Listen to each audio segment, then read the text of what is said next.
Hey guys, let's do it.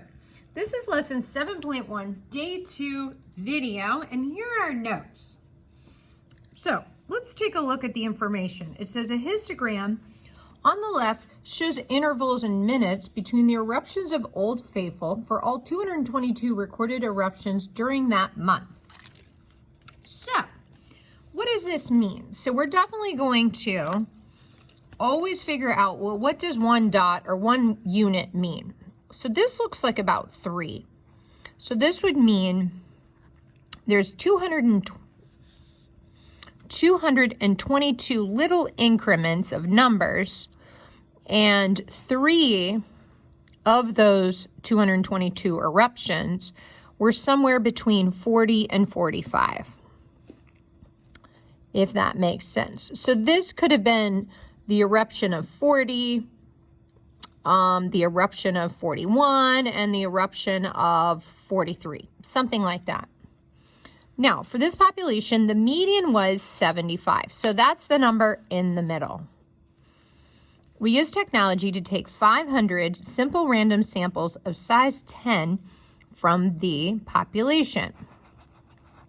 So this is like what we took in class. So imagine I wrote all these 222 eruptions from that month. So let's say this was the month of December. And you picked 10 of them. So 500 simple random samples of size 10. So there's 500 little slivers or dots over here. And each sliver is a sample size of 10.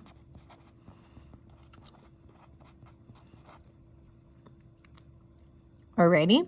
Now notice, pretty close to the most common outcome was pretty close to the median, 75.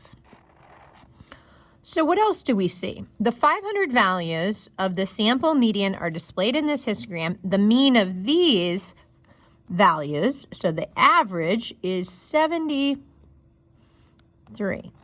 Okay, so that's my mu, the average of my samples.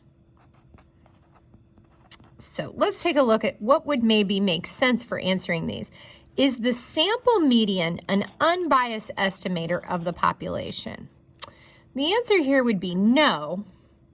The mean of the sample medians is not the same as the true population median. So we're told that the true population median is 75, and if it's an unbiased estimator, then these would equal one another, but they aren't.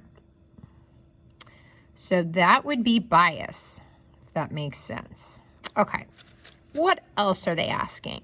Suppose instead we take a sample of 20 instead of 10. Would the variability of the sampling distribution become larger, smaller, or about the same? So that comes straight from our notes. The variability would decrease, the spread outedness would decrease because the sample size would increase. And that would have happened in class today. If instead of grabbing 5 scores and adding them up and dividing, so the 5 scores, and we added them all up and divided by 5, if we would have taken 10 scores, all right, so score plus score plus score plus score plus score, 10 scores and divided by 10, we would have gotten much smaller variability of our average. Hopefully that makes sense. If it doesn't, we're going to do some more activities in the new year to help that make sense. Now last, describe the shape of the distribution of the sample median. So this is the shape, this is our sampling with our median. So instead of doing X bars, we actually took the sample medians, and it looks like it's skewed left. Do you see how this looks skewed left? Okay.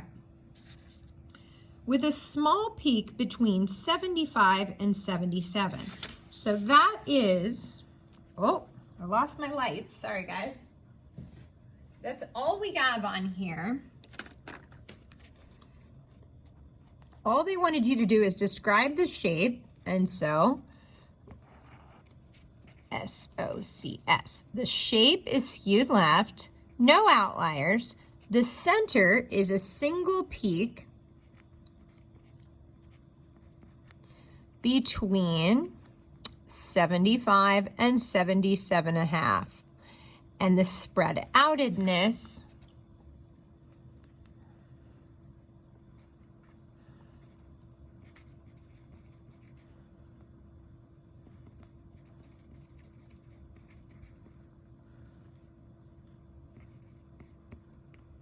the range is 15. So it is good to get in the habit of doing SOCS. Do center, spread, shape, in anything out there. So there's no gaps or anything outliers.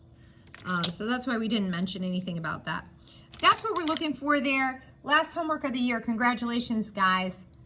Good luck studying for the exam. Email me if you got questions. Take care.